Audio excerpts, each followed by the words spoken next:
Jadi minggu lalu udah belajar hukum kedua termodinamika, kita sudah belajar siklus Carnot, ya kan? Bagaimana siklus Carnot itu merupakan mesin yang sempurna, ya, efisiensinya 100% ya, 100% kerja itu diubah menjadi energi dalam gitu ya. Nah, jadi di situ kita tahu bahwa tidak mungkin ada seperti mesin siklus Carnot tersebut karena tidak akan mungkin efisiensinya 100% ya. Nah, sekarang kita masuk ke hukum ketiga. Oh, mungkin sebenarnya tunggu dulu ya. Kalian sudah kerjakan yang soal kemarin?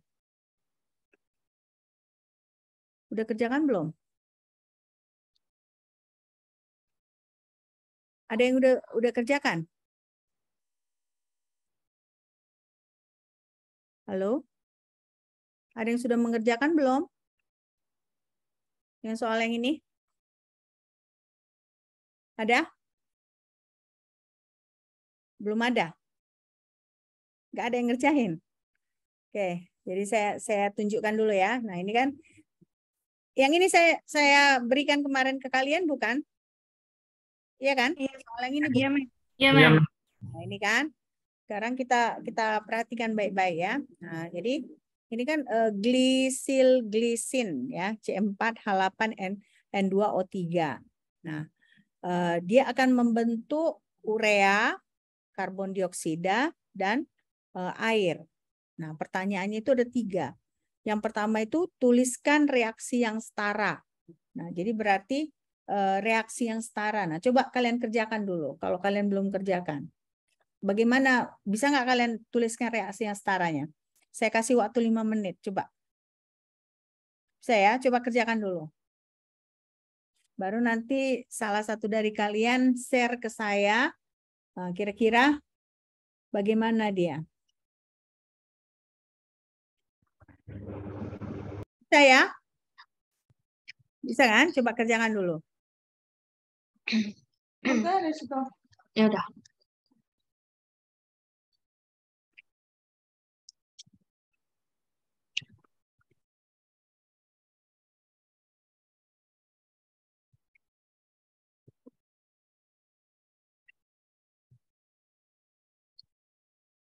Mampus memo dan nulis catatan hitam.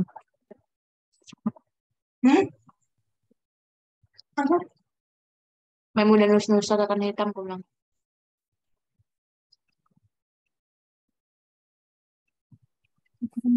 Audio kalian keluar itu. Coba di mute dulu, di mute. Kalau belum ada yang menjawab, di mute dulu. Oke? Siapa ini? Elizabeth ya? Elizabeth, di mute aja suaranya. Lagi ngegosip ya.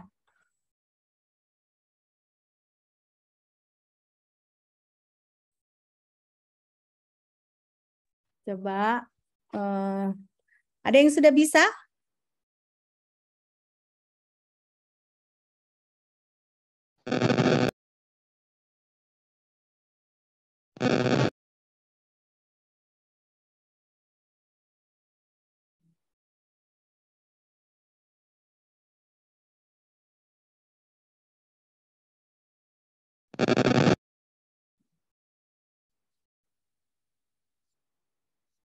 Siapa ini yang ribut nih?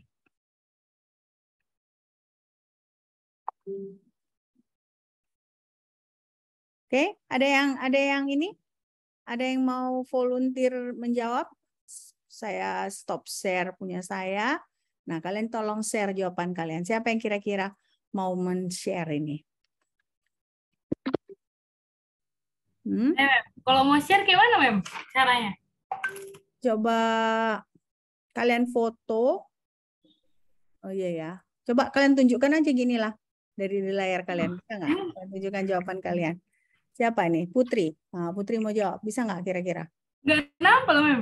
Nggak nampak ya. Kamu foto, baru kamu share. Bisa? Kamu foto, baru kamu share. Kamu pakai apa? HP, Zoom-nya ya? Pakai laptop.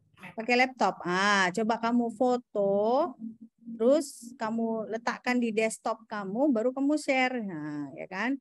Coba kamu share screen. Ya. Supaya kita sama-sama jawab ya.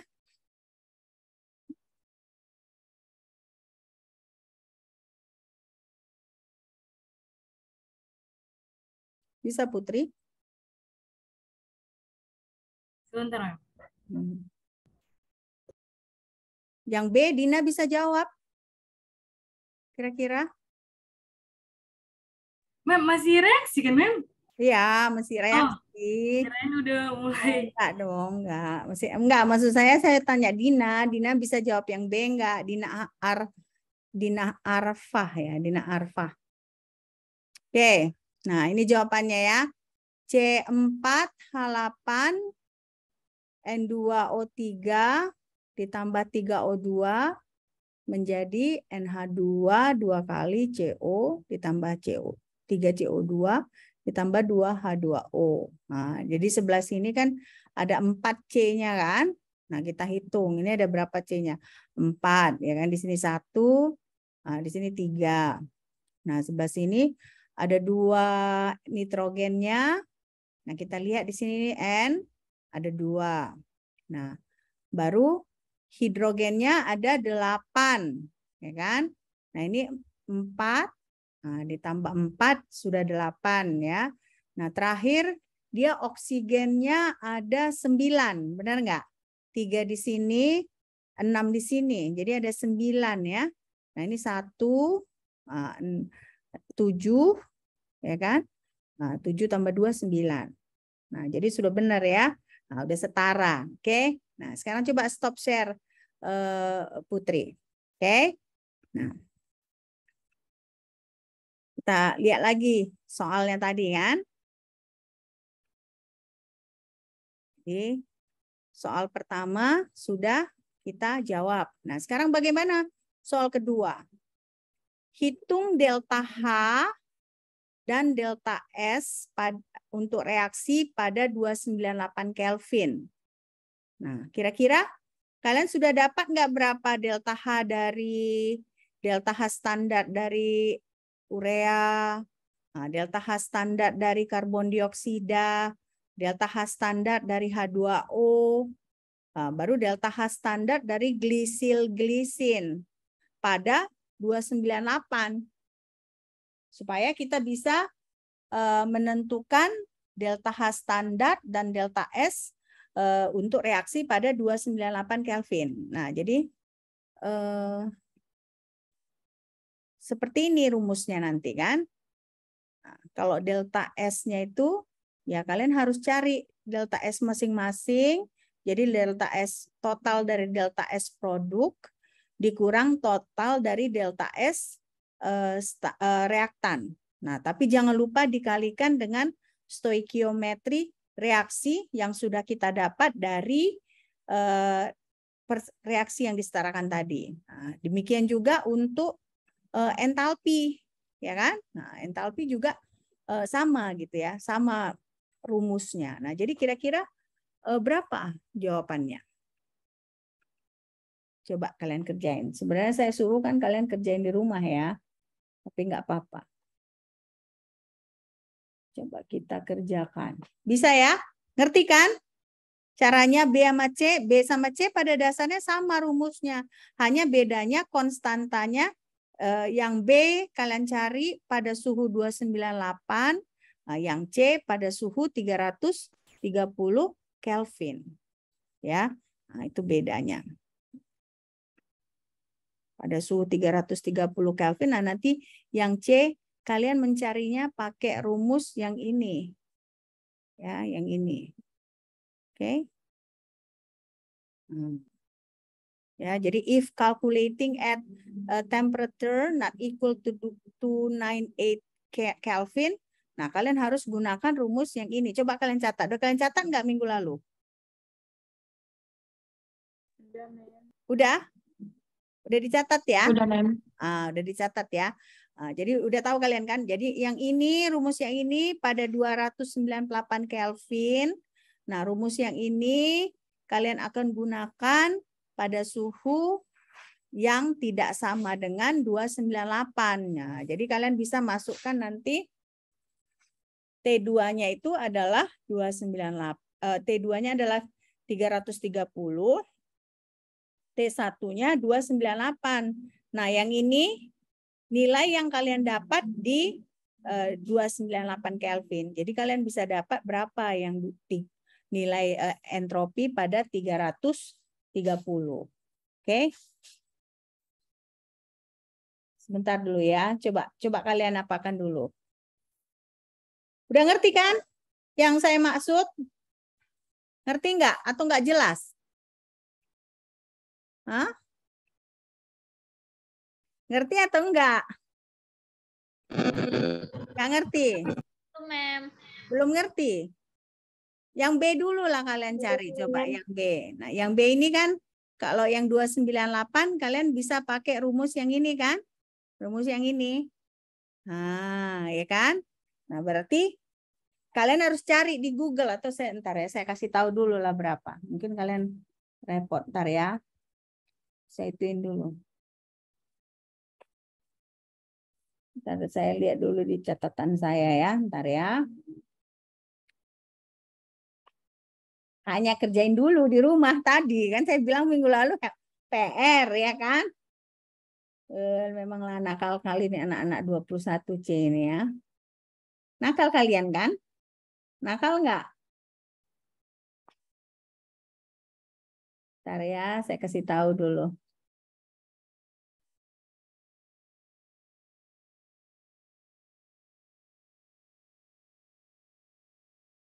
Saya bingung, saya taruh di mana catatan saya. Sebentar ya.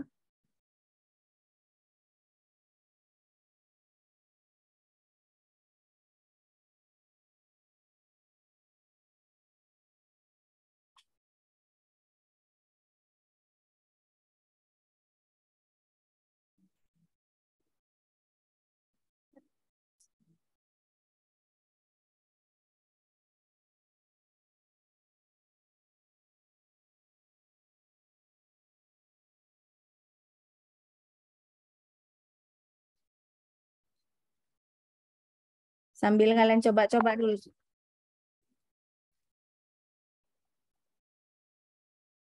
Bentar ya. Saya ada telepon pula nih. Bentar.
Bisa?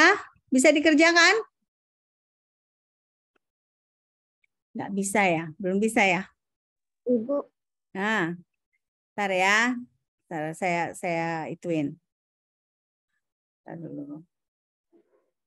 Ibu boleh nggak tahu Bu data standar dari C4H8N2O3? Bisa. Kalau urea, ya, entalpinya dulu ya. Urea itu 333,2 kilojoule per mol. Itu urea. Nah, baru CO2. Udah ya, denger ya. Denger ya, denger kan?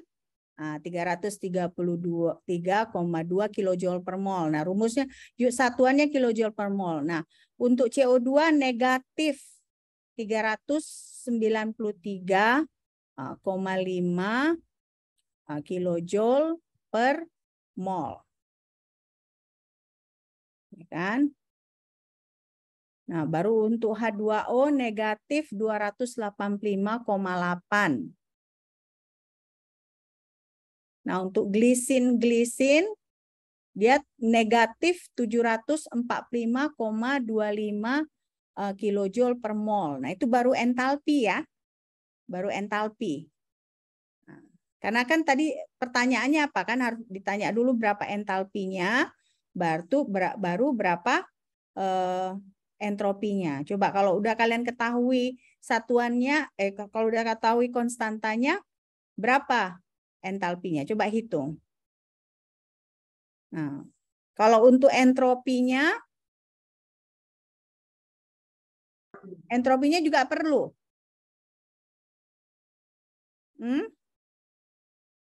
Entropinya juga perlu nggak? Nilai entropinya? Perlu, Mem. Perlu. Oke. Nah, entropinya dengarkan ya. Nah, entropi dari urea 104,6 joule per mol Kelvin. Ya. Nah, sementara entropi dari CO2 itu adalah 213,7 joule per mol Kelvin. Nah, H2O itu 69,9 joule per mol Kelvin. Nah, terakhir glisin dia adalah 189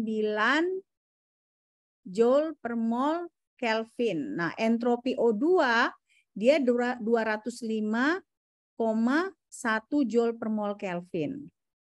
Nah, saya nggak sebutkan tadi entalpi O2 kan? Kenapa? 0, Mem. Nah, 0 ya. Oke, nah jadi coba dihitung dulu entalpinya. Nah, jangan lupa ketika kalian menghitung entalpi, kalian harus kalikan dengan apa? Dengan koefisien stoikiometri. Oke, coba dihitung dulu. Ya. Biar kalau ada soal seperti ini nanti suatu UAS, kalian bisa mengerjakannya, ya.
Oke.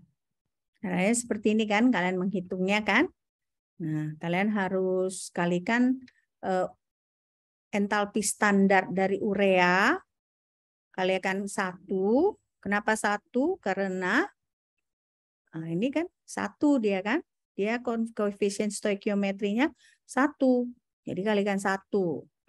Nah, baru si entalpi standar dari CO2 ini kita kalikan 3. Nah, kenapa? Karena di sini dia 3. Ya kan? Nah, baru di sini si H2O kita kalikan 2. Nah, kita kalikan 2. Jadi makanya di sini juga dia 2. Mana 2 di sini 2 kan? 2 kan? Tunggu dulu. Kan? Nah, sekarang ini kita kurangin, ya kan? Si glisin, ya kan? Kita kalikan 1 kan? Nah, baru si O2 kita kalikan 3, tapi nggak ada gunanya kan? Karena O2 itu kan dia entalpi standarnya adalah 0. Oke? Nah, oke?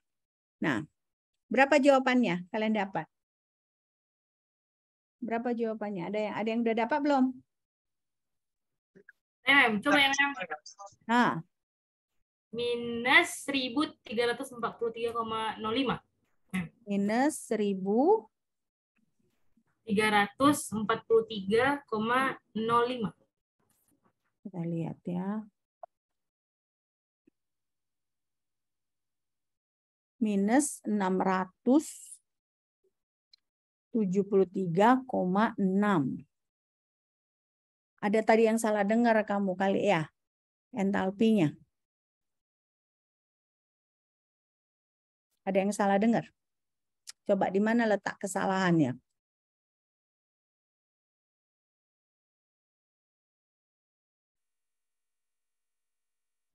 Jawabannya itu negatif 673,6 kilojoule.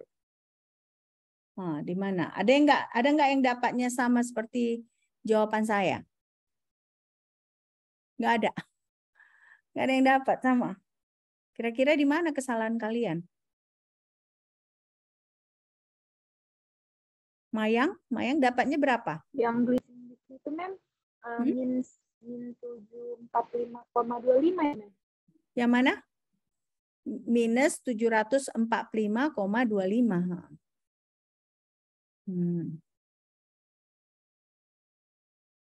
Ya. Yang 1 mol dikali glisin. Ya, ini glisin. Nah, ini glisin ya kan. Nah, O2 kan tadi kita udah sama-sama sepakat kalau dia 0 kan. Nah, jadi di mana kira-kira letak kesalahan kalian? Salah dengar kali kalian tadi ya? Salah dengar nilai entalpinya ya? Iya. Mungkin Mem, yang itu yang urea itu negatif atau nggak pakai negatif Mem? Nggak pakai negatif, dia positif. Nah, yang negatif itu CO2 dengan H2O dan si glisin. Ini kalau negatif kan sebenarnya ditambah positif dia jadinya kan. Nah, jadi yang negatifnya yang ini. Tapi memang nilai akhirnya dia jadinya negatif ya. Ya. Oke. Jadi hati-hati cara menghitung. Oke, jangan sampai kesalahan ini. Atau kalian salah dengar saya ngomong tadi? Ya, salah dengar ya? Iya Mem, yang ureanya saya buat minus Mem. Oh, jadi coba kalau nggak kamu buat minus, hasilnya sama dengan yang ini. Beda tipis Mem. Minus 675,15. Nggak apa-apa, itu kan beda dikit mungkin di kalkulator kan. Nggak apa-apa, tapi mendekati lah kan ya. Oke, nah sekarang entropinya berapa kalian dapat? Ini udah ngerti kan? Udah ngerti kan? Ya. Nah, entropinya berapa kalian dapat? Berapa entropinya? Hah? Berapa kalian dapat?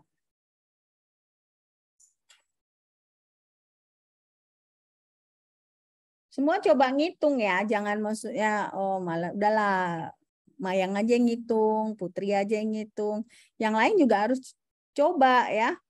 Nanti kalau ujian kan kalian ngerjain sendiri kan, nggak bergantung sama temen, bener nggak? Ya, coba dihitung.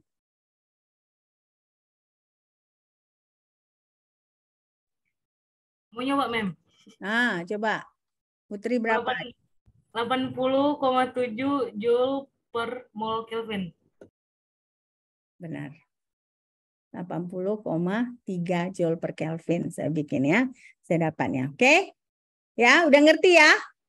Ini sebenarnya masalahnya kehati-hatian dalam menghitung ya. Jadi kalau kalian hati-hati menghitung gampang ini kan gampang aja. Yang C mungkin agak tricky ya. Yang C kenapa tricky? Karena kita harus yang C itu tricky karena ditanyakan delta H dan delta S pada 330 Kelvin. Nah, sementara kan konstanta pada 330 biasanya nggak ada kan. Yang ada itu konstanta pada 298. Nah, jadi kira-kira bagaimana? Yang pasti kalau delta S kita bisa hitung. Ya, delta S itu seperti ini kita bisa hitung. Coba kira-kira, coba kalian pikirkan dulu. Ya kan? Nanti kita diskusikan sama-sama. Coba bagaimana kita cara menghitungnya? Dengan memakai rumus yang ini. Ya. Coba dipikirkan dulu. Biar jangan ngantuk juga, benar nggak? Ya kan?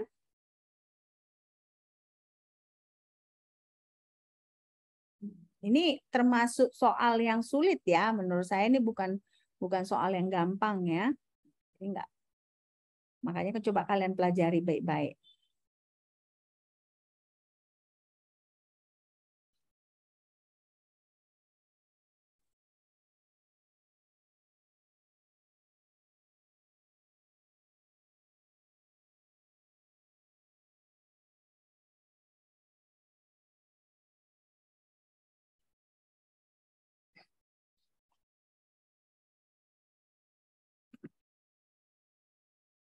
Coba kalian hitung, ya kan?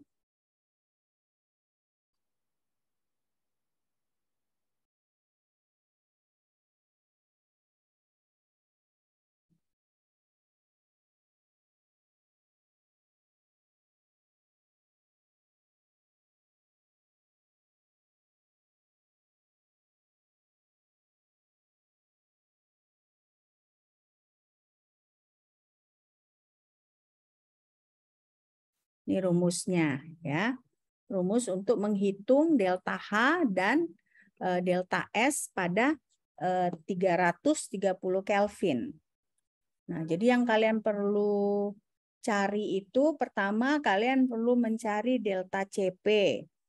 Nah, delta CP itu berarti kapasitas panas, ya kan? Nah, kapasitas panas. Nah, setelah kalian dapat delta CP, nah kan kalian tahu delta SR pada 298 ya dari soal B. Nah, tambah delta CP ln T2 dibagi T1, dapatlah delta SR pada T2 yaitu pada 330 Kelvin. Nah, baru di sini entalpi pun seperti itu. Nah, delta H reaksi pada 298 kan kalian tahu berapa. Nah, jadi rumusnya delta H reaksi pada T2 sama dengan delta H reaksi pada T1 ditambah delta CP dikali delta T. Nah, sekarang masalahnya bagaimana kita menentukan delta CP? Berarti kapasitas panas produk dikurang kapasitas panas reaktan. Ya. Kok udah pada lemas kalian semua? Hah? Kok pada lemas semua? Kesusahan ya? Hah? Terlalu susah? Kok nggak ada nyala? Hah? Terlalu susah? Aduh, jangan patah semangat lah. Kalian patah semangat, saya lebih patah semangat lagi nih nanti. Coba, bisa nggak seperti ini? Nah, berarti kan gimana kita menghitung delta CP-nya? Nah, bagaimana caranya kita menghitung delta CP?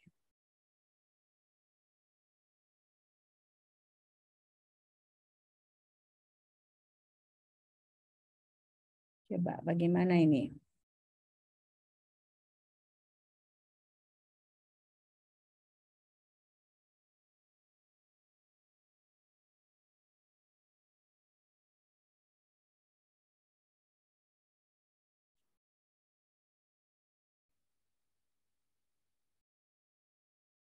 Ada yang bisa kira-kira beritahu saya gimana cara menghitung delta CP-nya?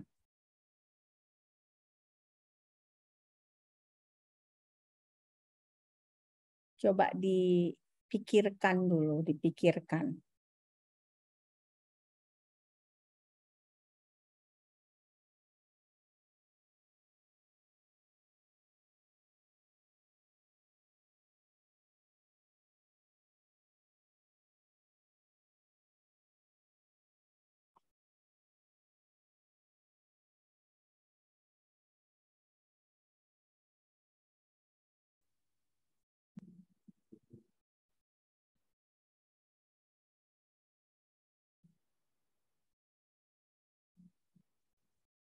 Nyerah? Nyerah? Nyerah, Mem. Nyerah? Seperti ini jawabannya. Nah, jadi delta CP itu ya tentu untuk CP dari urea itu adalah 92,8, ya kan? Untuk CP dari CO2 37,1. Nah, CP dari H2O adalah 75,3. CP dari glisilin adalah 163,6. Ya, nah baru untuk O2 dia 29,36. Nah, jadi kita masukkan semua nilai ini, kita kalikan dengan masing-masing koefisien stoikiometrinya. Nah, kita dapat 103 Joule per Kelvin. Nah, sekarang kan kita udah tahu delta CP-nya. Bisa nggak kalian hitung delta S pada 330 Kelvin dan delta S pada 29 delta H pada 330 Kelvin dan delta S pada 330 Kelvin. Bisa nggak? Coba kalian catat dulu ini. Catat ini dulu. Ini jelas kan caranya? Ibu, Kan sebelumnya izin bertanya, Mem mau bertanya, Mem. Apa mau bertanya apa? Siapa yang nanya? Mau nanya ini? Izin, Mem. Saya, Mem. Elizabeth. Iya, Mem. Masih kurang jelas, Mem. Ini kan yang 1 mol kali 92,8 gitu-gitu, Mem. Itu dari mana ya, Mem? Satunya dari mana? Bukan, Mem. Yang angka Ini. 92,8, 75. 92,8 itu memang konstanta. Jadi kalian harus cari di internet. Ya, berapa nilai konstanta dari kapasitas panas dari urea. Nah, jadi kalau kalian cari di internet, kapasitas panas urea itu adalah 92,8. Ya, kapasitas panas dari CO2 adalah 37,1. Kapasitas panas dari H2O adalah 75,3. Nah, jadi ini konstanta, sama tadi seperti entalpi. Nah, sama seperti delta S. Cuma bedanya ini adalah namanya kapasitas panas, ya. Oke. Jadi konstanta, bukan berarti kita harus hitung sendiri, nggak bisa. Jadi kita harus cari informasinya. Berapa nilai CP ureanya, berapa CP CO2-nya, berapa CP H2O, berapa CP glisin, berapa CP dari O2. Ya. Oke. Udah Elizabeth, ngerti sekarang? Ngerti, Mem. Udah ya? Oke. Nah, sekarang kan kalian udah tahu kan nilai CP-nya. Nah, bisa nggak kalian hitung delta S pada 330 Kelvin dan delta H R pada 330 Kelvin? Bisa nggak sekarang dihitung? Bisa kan? Ini ngerti cara menghitungnya kan? Berarti delta SR-nya ini yang tadi 298 tadi, ya kan? Ini kalian masukkan di sini. Nah, ditambahkan delta CP yang baru kita hitung tadi, baru LN 330 dibagi 298. Nah, dapatlah kalian nanti delta SR pada 330 Kelvin. Nah, baru sekarang delta H R pada 330 Kelvin pun bisa kalian hitung. Ini kan yang dari B tadi, ya kan? Ditambahkan yang delta CP yang baru kita hitung tadi, kita kalikan di sini delta T. Nah, delta T itu adalah T2 dikurang T1. Nah, bisa sekarang kalian hitung? Bisa kan? Bisa, oke. Coba hitung dulu delta SR pada 330 Kelvin, nah, delta HR pada 330 Kelvin. Ya.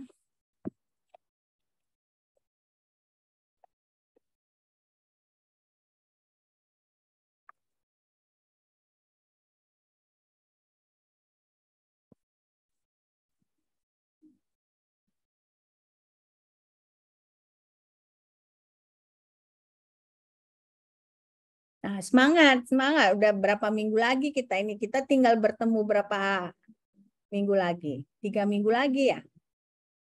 Ini kita pertemuan ke-13 bukan? Iya kan? Pertemuan keberapa nih Yuni? 13, Bu. 13 kan? Nah, kita hanya 2 kali lagi kita bertemu.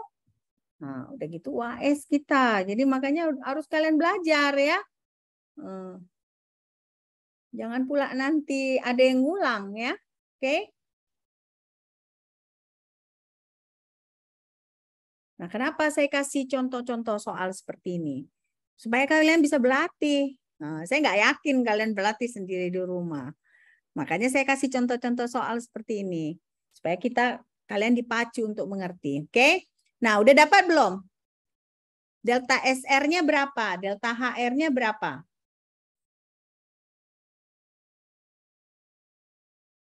Masih mau coba yang delta SR-nya, non. Berapa delta SR-nya? 93,69, non. 93, ini saya malah kasih delta HR-nya. Tunggu dulu. Delta SR-nya itu adalah 93, berapa tadi Elizabeth? 0,69, Mem. Oke, nggak apa-apa. Deket kan? Saya jawabannya kan 90,8 Joule per Kelvin. Ada yang dapat mendekati saya gini? Nilai Elizabeth sudah mendekati. Pasti tadi di LN-nya tadi agak-agak berbeda kan? Kadang-kadang nilai komputer, nilai kalkulator itu kan berbeda. Ya, jadi dapatnya 90,8 Joule per Kelvin. Nah, sekarang yang saya udah langsung tunjukkan ini delta H. Delta H-nya itu negatif 670,3 kilojoule. Nah, ada yang dapat segini nilainya? Delta H-nya.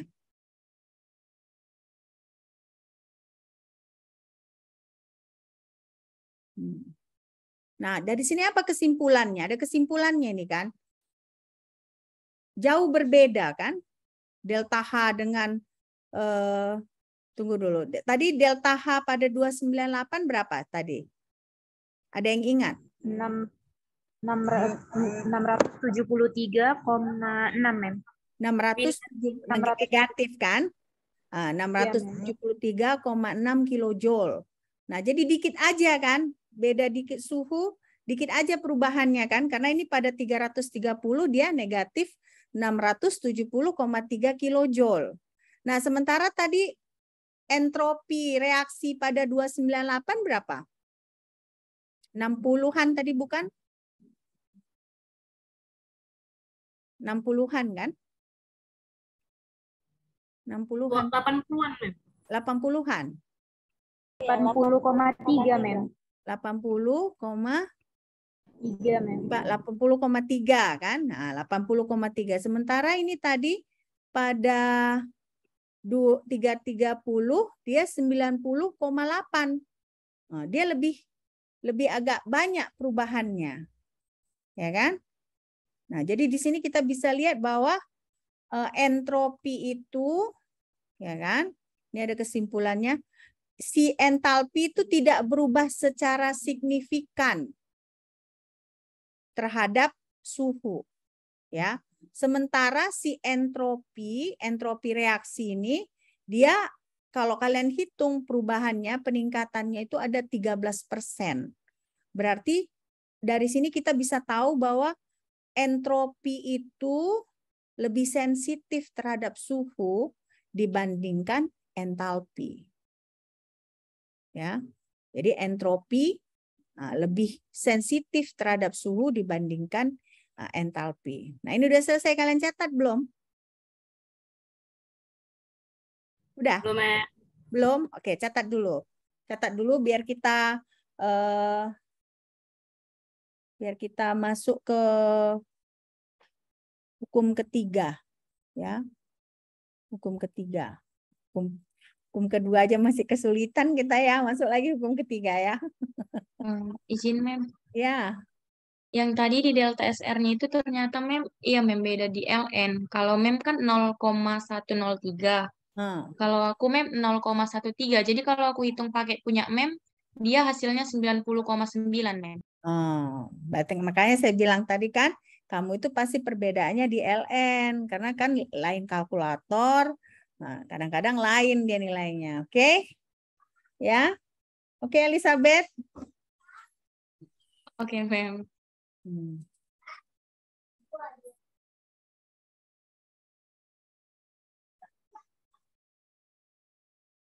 Coba kalian tulis pelan-pelan. Yang ini tadi udah selesai kalian tulis. Yang ini, delta CP ini. Udah kalian tulis nggak? Selesai nggak kalian nulisnya tadi? Hah? Selesai? Selesai, Mem. Oke, selesai. Yang ini tinggal yang ini berarti ya? Oke.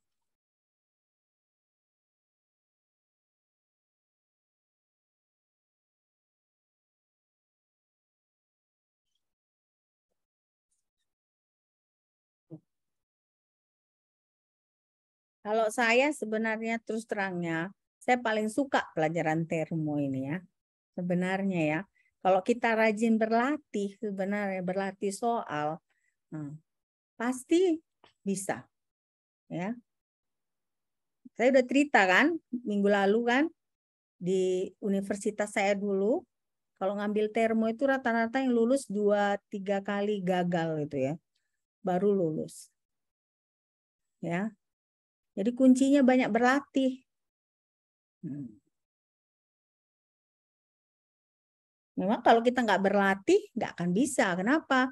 Karena banyak kali rumus-rumusnya kan. Nah, kalian perlu mengenali kira-kira soal yang ini pakai rumus yang mana, soal yang ini pakai rumus yang mana gitu. Ya. Kalau nggak berlatih, jelas nggak akan bisa. Tapi kalau berlatih, pasti bisa.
Izin, Mem, apa boleh ke slide sebelumnya, Mem?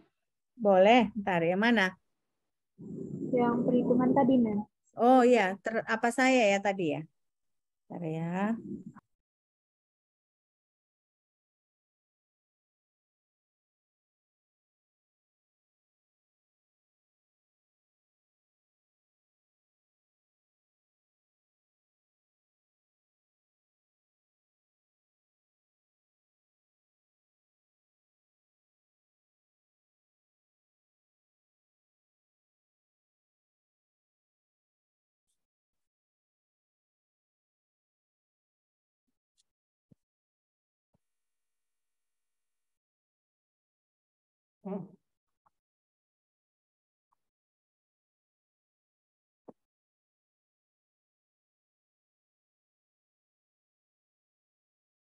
Sudah? Selesai?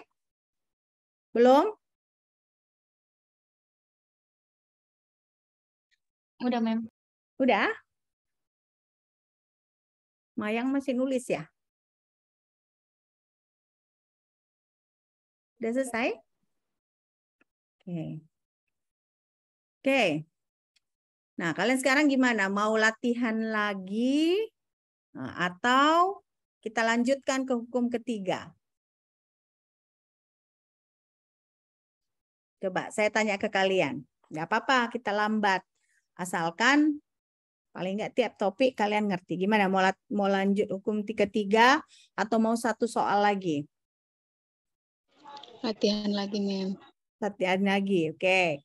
Nah, ini kita masuk latihan lagi.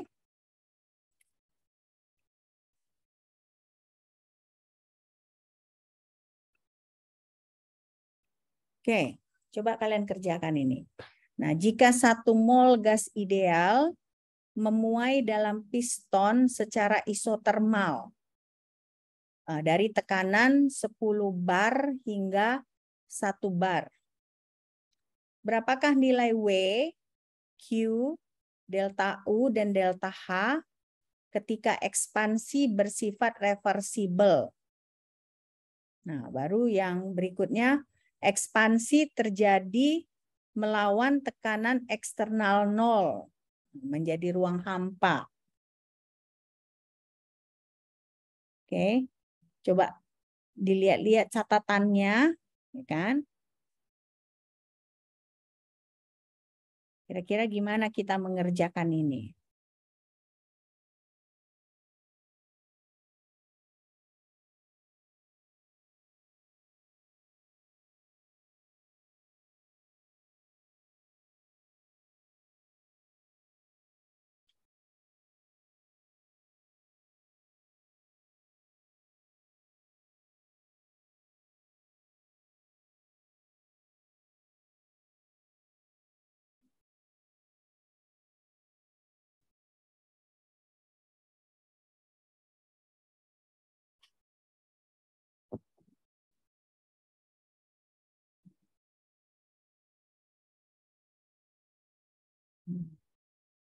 Dipikirkan dulu ya.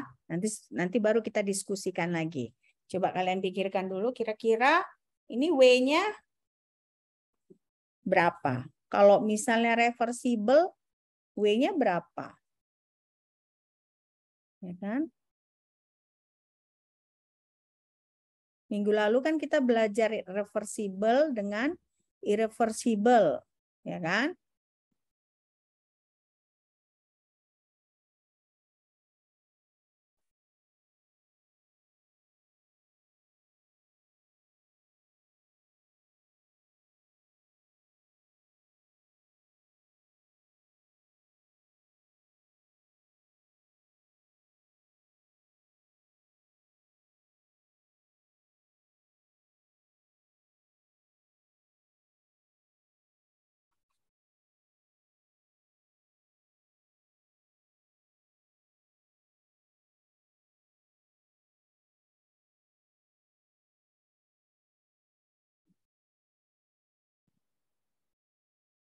Udah dicatat nih soalnya? Udah ya? Nah, coba dikerjakan dulu, ya kan? Dikerjakan dulu.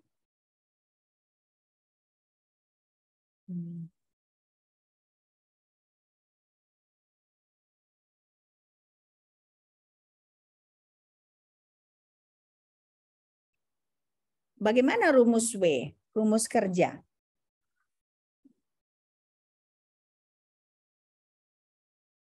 Jadi W itu bisa NRT, negatif NRT, ln V2 per V1. Nah, tapi bisa juga negatif NRT, ln P2 dibagi P1.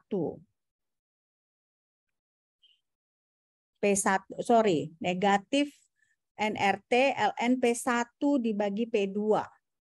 Nah, kalau positif baru NRT, ln P2 dibagi P1.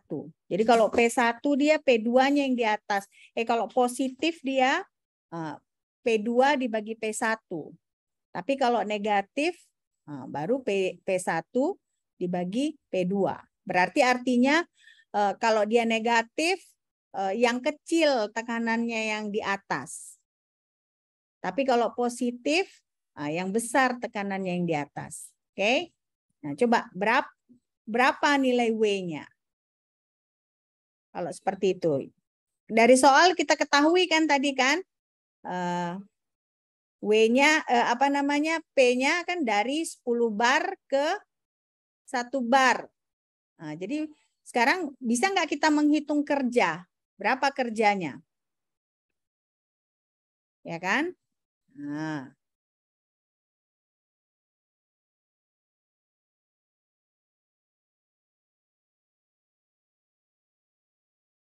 Pertanyaannya kan tadi W, delta U, Q, delta H dengan delta S. Ya kan? Nah, sekarang W bisa kalian hitung kan?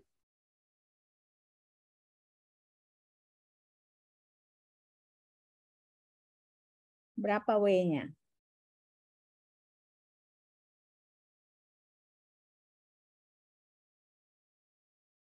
Untuk P1-nya itu Mem yang besar Mem nilainya. Enggak, P1-nya yang kecil lah. P1 yang kecil. Oke. Yang satu Mem.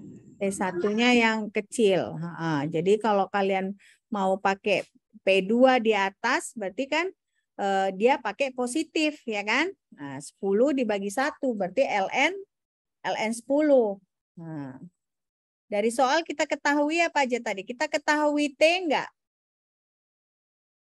Tidak, Bu. Tidak, tapi kan isotermal kan? Isotermal kita anggap aja dia 298 ya. Nah, 298 Kelvin. N-nya kita ketahui enggak? Tahu Satu 1 mol ya kan? R-nya pakai yang mana kita? yang DM pangkat 3 dikali bar per K per mol. Jadi 0,083 Mem. Enggak lah, enggak pakai yang itu. Kok pakai yang itu? Kok pakai DM?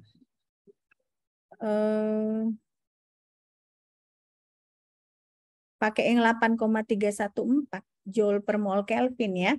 Karena kita nggak usah pakai apa kan ini si tekanan ini satuannya kan udah cancel out kan. Karena ln itu biasanya nggak, kalau nilai dari ln itu nggak ada satuan. Jadi kita pakai itu R-nya 8,314. Nah, jangan pakai R yang lain ya. Karena nanti kita butuhkan satuan si kerja itu harus di dalam Joule. Ya. Oke. Nah, berapa jadinya kerjanya kita dapat di sini?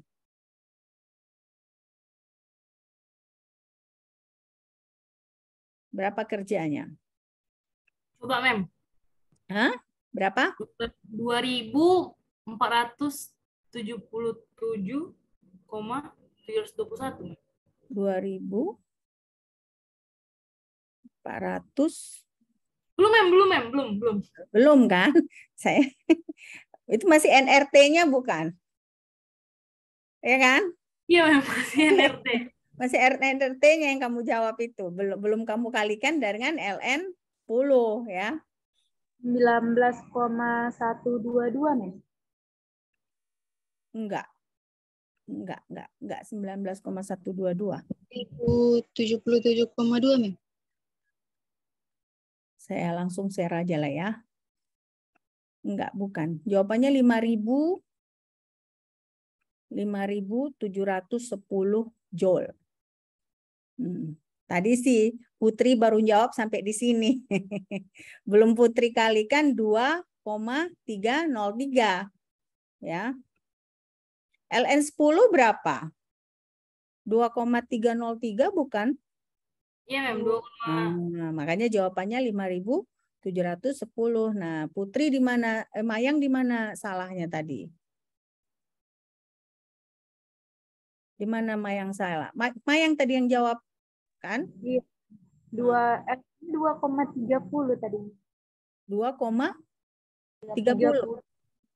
Apanya 2,30? LN 10-nya. Iya, ini kan 2,303. Ini titik ini koma ya.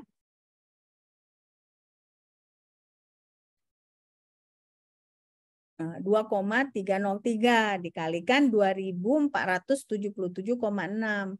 Nah, jadi tadi apa? Mayang salahnya di sini kali ya? Di NRT ya. Di NRT-nya salah ya. Kenapa? Dikalikan 25 derajat Celcius di sini. Mayang bikin. Sampai yang N dikali NRT itu, tapi malah dapatnya 8,314. 8,314 dikali 298, kamu dapatnya 8,314. Salah perhitungan yang P-nya belum dimasukin. Oh, oke. Ya, makanya jangan lupa ini kan NRT. Oke, nah sekarang jawaban B gimana? Yang B, yang pertanyaan B apa tadi? Nah, berapa delta U-nya? Berapa Q-nya? Berapa Q-nya? Berapa delta U? Jadi kan kemarin kita tahu ke mana?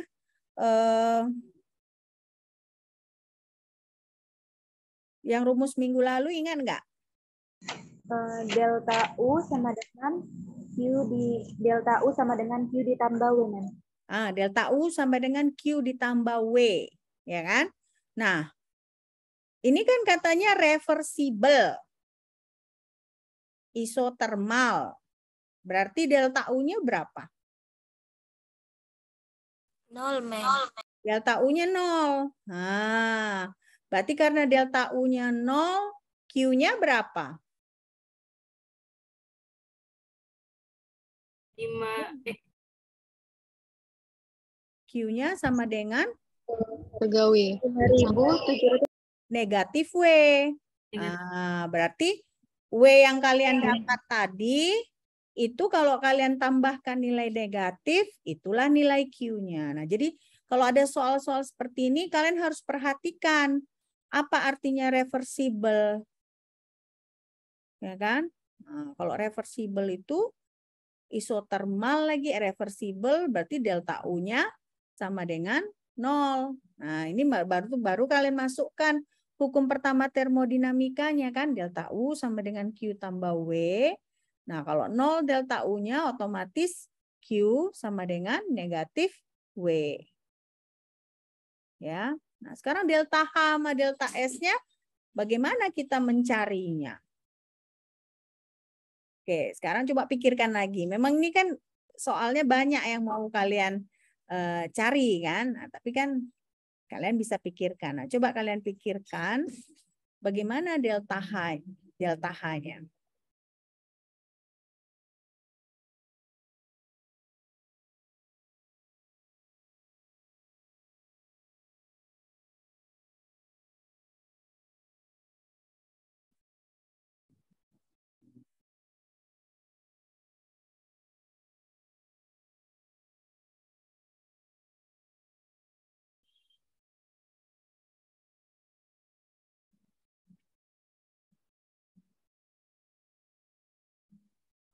Kira-kira delta H-nya sama dengan apa? Delta H rumusnya apa? CP kali delta T. Delta H itu delta U ditambah delta PV. Ya kan?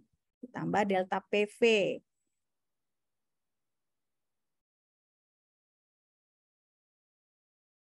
atau delta U ditambah delta N ditambah NR delta T.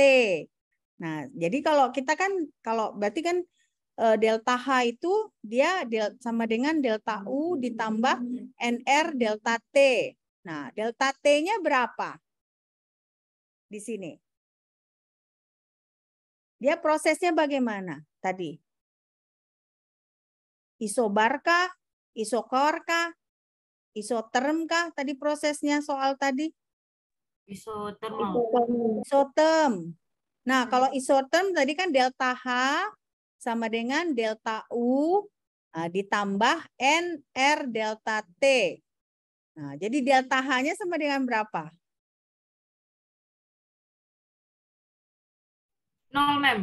0. Nah, dapatnya 0 delta H-nya. Jadi seperti itu. Jadi ini bukan perhitungannya nggak susah ya, tapi kalian konseptual menjawabnya. Nah, jadi semua yang di soal itu ada maknanya. Kalau isoterm kan berarti tidak ada perubahan suhu. Nah, karena tidak ada perubahan suhu, otomatis entalpinya dia sama dengan 0. Apalagi dia reversible. Nah, karena reversible kan delta U sama dengan 0.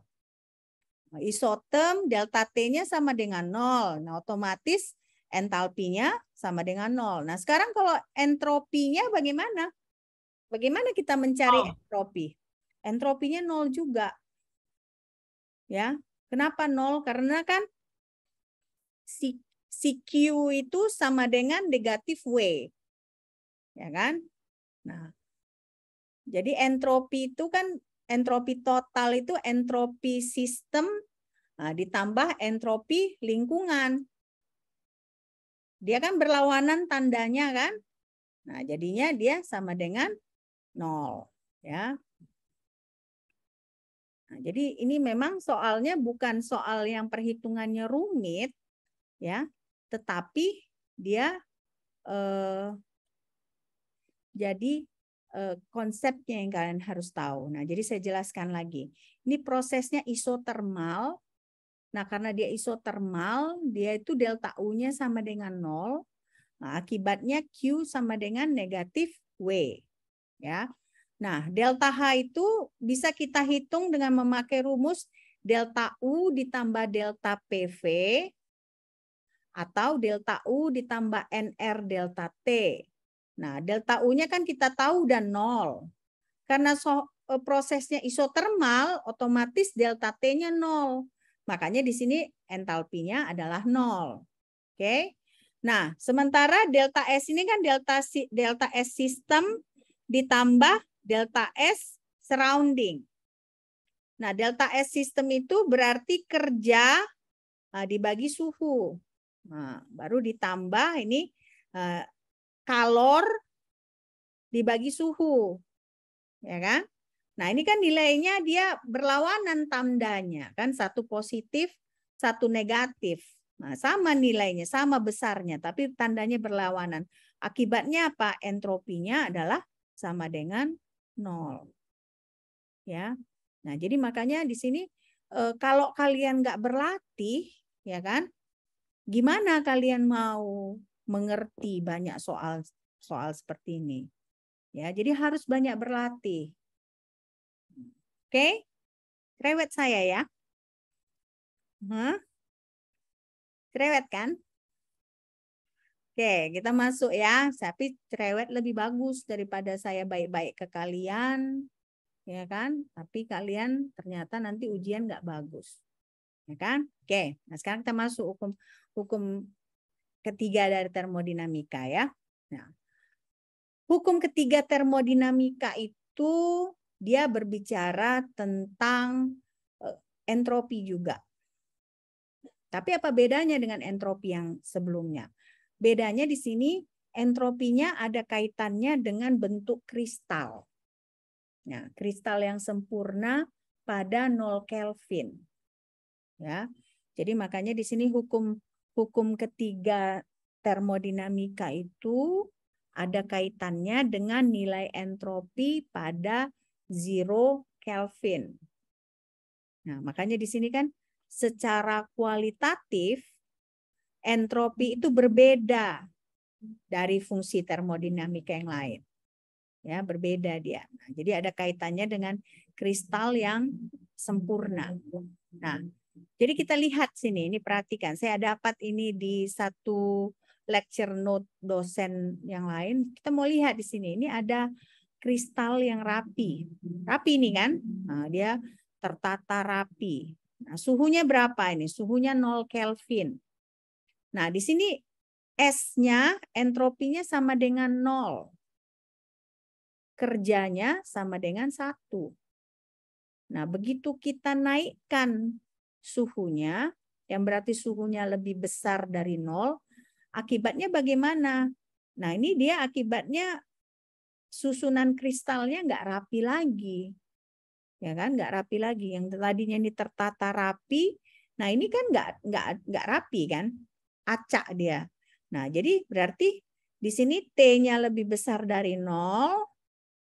Akibatnya di sini nilai entropinya itu lebih besar dari 0, nilai kerjanya lebih besar dari 1. Ya. Nah, jadi di sini kita bisa lihat bahwa entropi pada 0 Kelvin itu adalah entropi kristal yang tertata dengan sempurna. Nah, jadi begitu suhunya kita naikkan lebih besar dari 0, nah, kristalnya tidak tertata dengan sempurna. Dia ini kan lagi jadi beracak dia, jadi acak dia. Oke? Nah, sekarang kalau entalpi itu tidak ada skala nolnya. Ya. Makanya kita buat ada referensi. Nah, referensi itu apa artinya? Entalpi pembentukan elemen dalam keadaan standar adalah 0. Nah, makanya kan entalpi O2 nah, dia 0. Entalpi H2 dia 0, N2 ada 0. Nah, itulah nilai referensinya, ya. Kenapa? Karena tidak ada skala 0. Nah, baru kalau entropi, nah, tetapi entropi memiliki nilai 0 yang alami, yang itu tadi pada 0 Kelvin itu adalah entropi yang 0, ya. Jadi makanya entropi 0 itu dia sempurna. Berarti makin besar nilai entropi berarti makin kacau dia.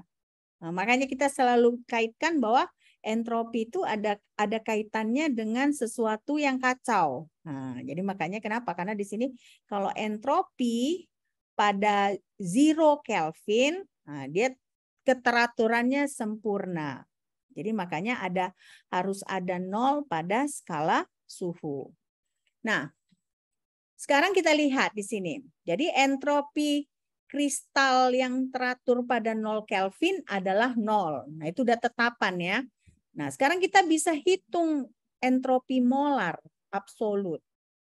Nah, entropi molar absolut itu adalah sama dengan integral dari C dibagi T dt.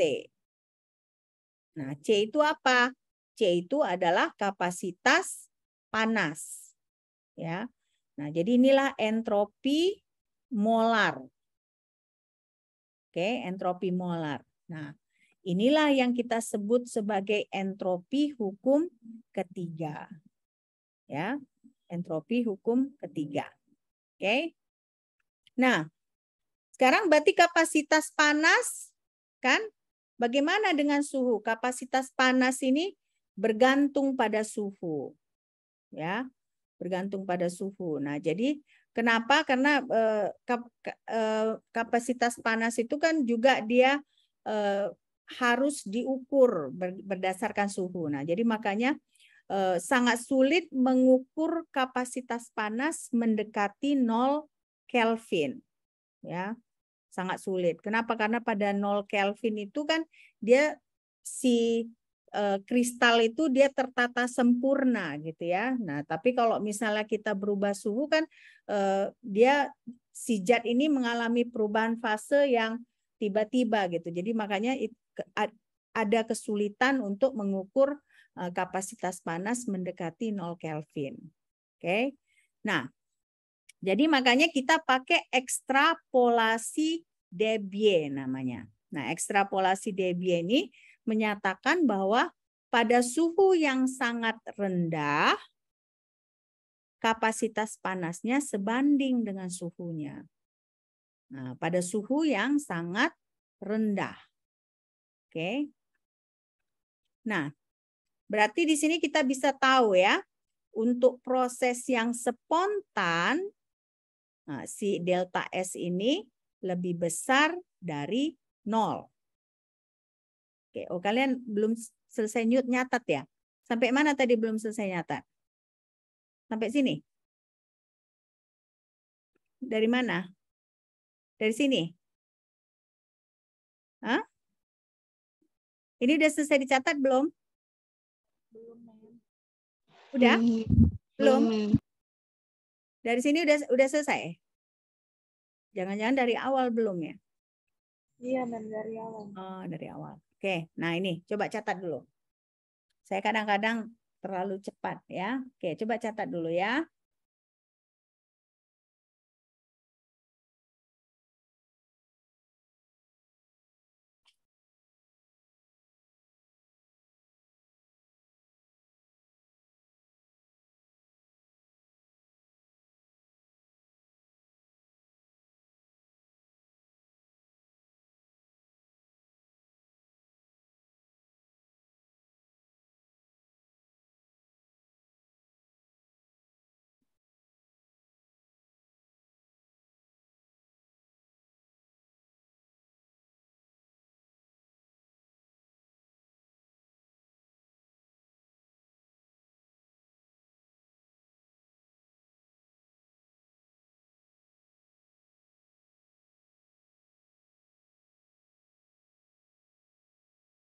Selesai ini?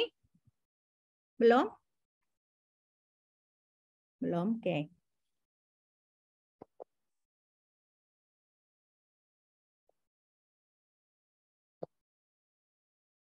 Nanti minggu depan kita mulai lagi dengan latihan soal lagi ya.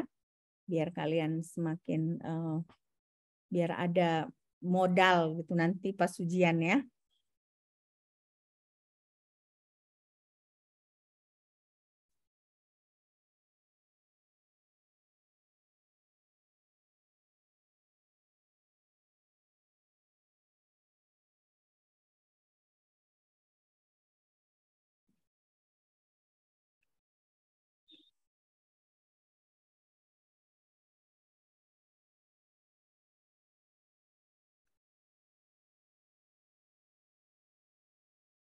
Udah selesai yang ini?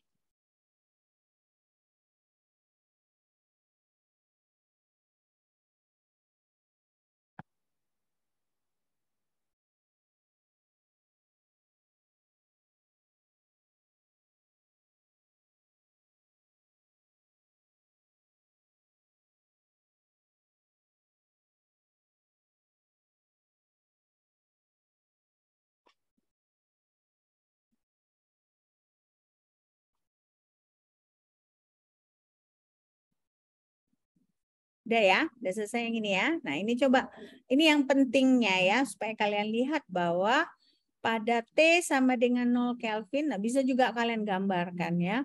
Pada T sama dengan 0 Kelvin, kristalnya itu tertata sempurna.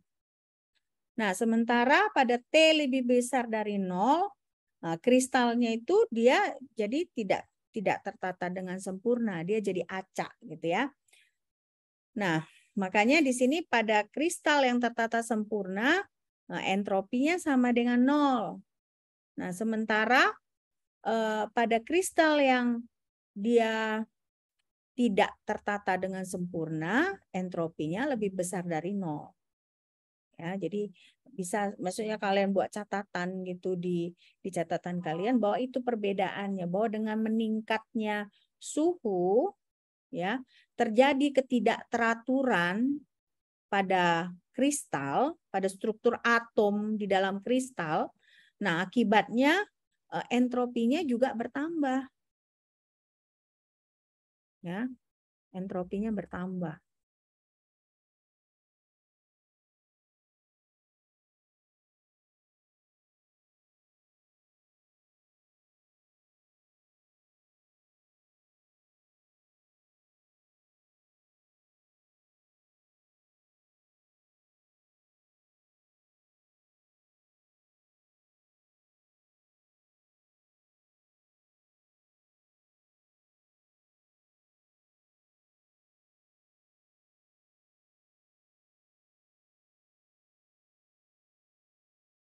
Oke, selesai yang ini? Belum? Oke.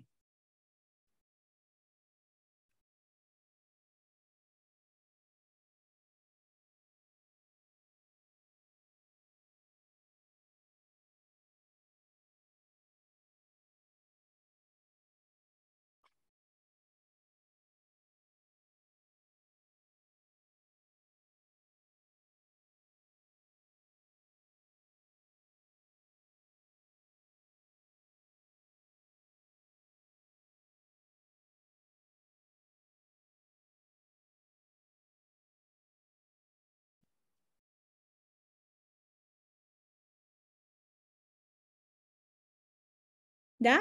Selesai ya?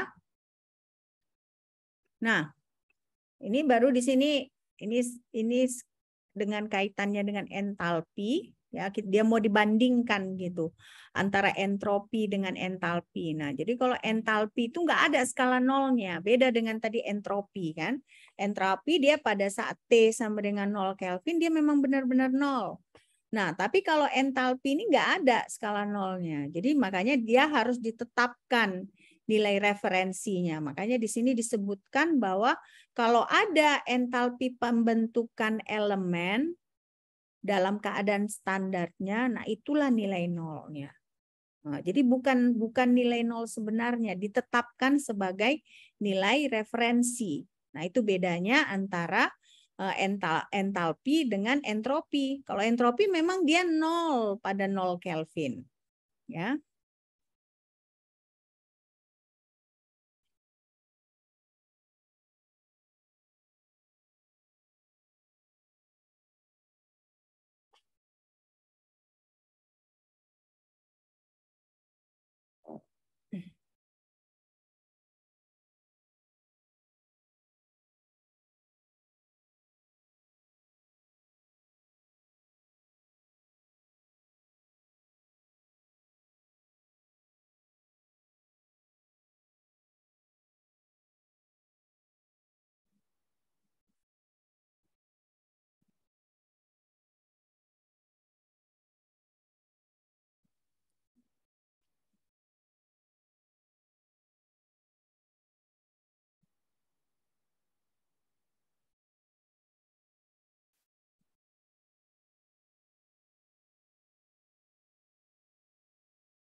Oke. Nah, sekarang kita masuk ke sini tadi. Jadi entropi memiliki nol alami. Nah, ini saya ulang-ulang lagi. Jadi ketika sistem mempunyai keteraturan yang sempurna. Nah, jadi nolnya ini pada skala suhu, yang berarti nilai nol itu pada 0 Kelvin. Ya.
Oke.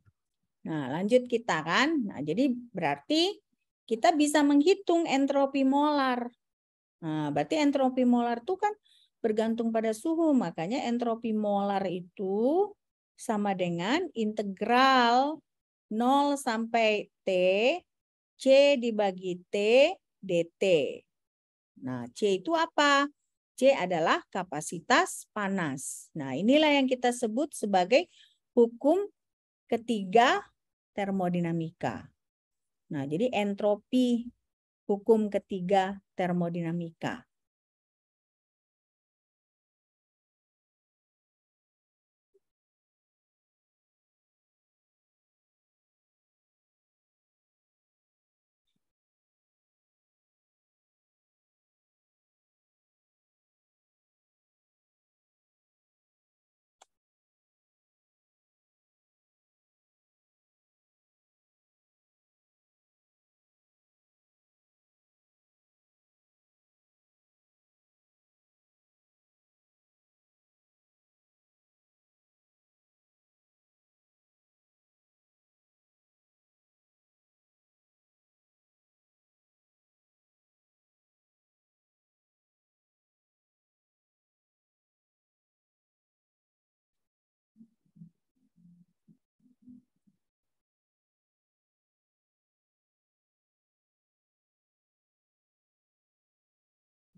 Sudah? Nah, jadi sekarang kita lihat kapasitas panas itu selalu bergantung pada suhu ya. Nah, tapi keadaan ini bisa berubah gitu ya. Jadi kapasitas panasnya bergantung pada suhu. Kenapa bergantung pada suhu? Kan kalau misalnya suhu berubah, si zat ini mengalami perubahan fase, ya kan? Ingat kalau misalnya suhunya rendah, dia fasenya fase padat, ya kan? Nah, nanti begitu misalnya naik ke suhu yang tinggi, dia bisa berubah jadi dari fase cair ke fase gas, ya. Makanya di sini kapasitas panas sih bergantung pada suhu. Nah, makanya karena itu alasannya ketika mendekati 0 Kelvin itu sulit mengukur kapasitas panas, ya. Nah, sulit mengukur kapasitas panas. Nah, ini informasi tentang kapasitas panas. Oke. Nah, karena itu kita bisa ini udah kalian catat tadi? Udah ya? Udah? Belum? Mau dicatat? Oke, coba catat dulu ya.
Nah, jadi kalau saya tanya lah ke kalian, apa bunyi hukum ketiga termodinamika? Apa bunyinya?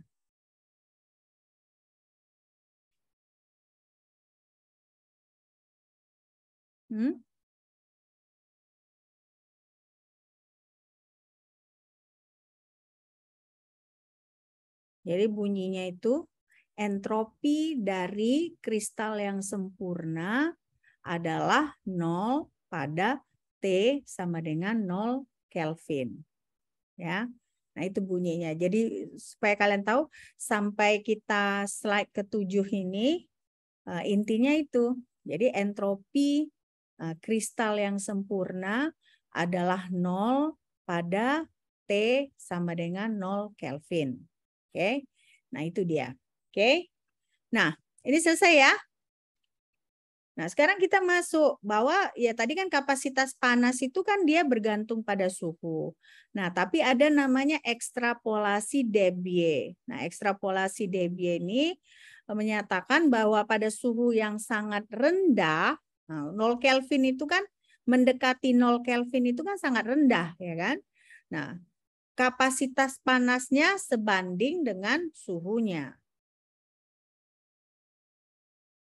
Ya, pada saat kalau mengikuti ekstrapolasi Debye pada suhu yang sangat rendah, kapasitas panasnya sebanding dengan suhu.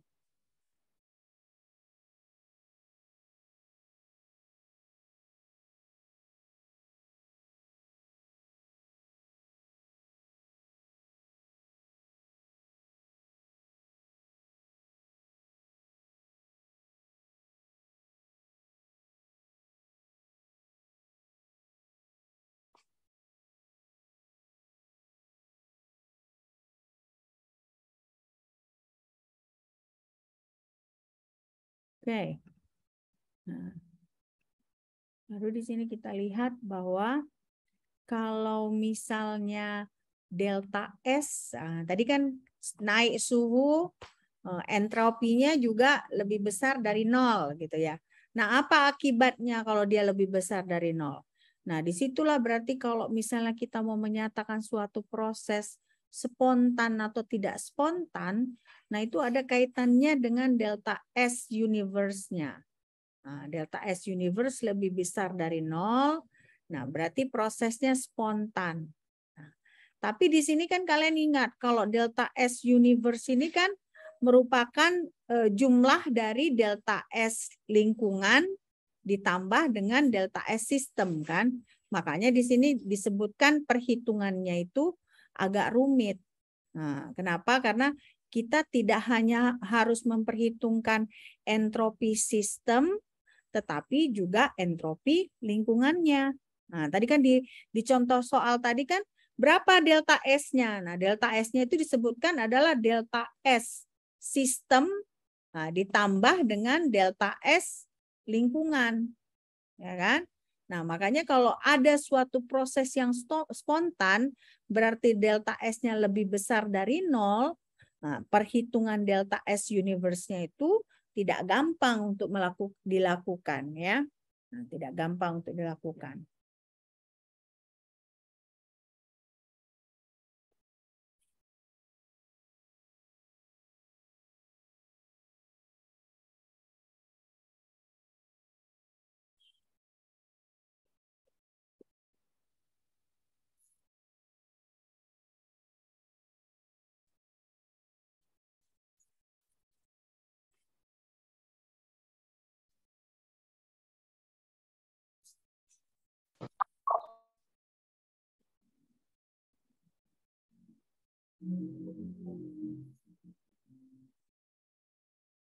Makanya nanti karena ini susah dihitung secara langsung, kita menghitung entropi itu harus memakai apa tadi? Harus memakai kapasitas panas.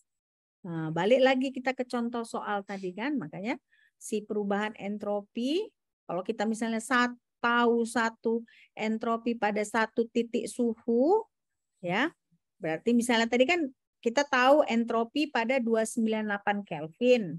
Nah, makanya entropi pada suhu yang lain itu kita tinggal tambahkan entropi pada suhu 298 kita tambahkan dengan kapasitas panas baru ln T2 dibagi T1. Tadi kan seperti itu ya. Nah, jadi kita menghitung entropinya nanti dengan memakai kapasitas panas. Oke. Nah, saya rasa sampai di sini dulu, ya kan? Nanti kalian semakin bingung kalau kita kelamaan di Zoom ya. Oke. Nah, sampai sini ada pertanyaan? Nggak ada? Jelas semua? Jelas atau nggak jelas? Jelas lah ya. Oke. Nah, jadi minggu depan kita mulai juga kelas kita dengan latihan lagi ya supaya kalian ada modal nanti untuk ujian ya. Oke. Jadi kalau tidak ada pertanyaan lagi, minggu depan kita usahakan offline lagi ya. Nah, minggu ini saya kebetulan karena pagi-pagi saya harus upacara, saya males bolak-balik kampus. Nah, jadi makanya kita online kan. Nanti minggu depan kita offline kan lagi. Oke? Ya udah. Sampai jumpa minggu depan. Bye.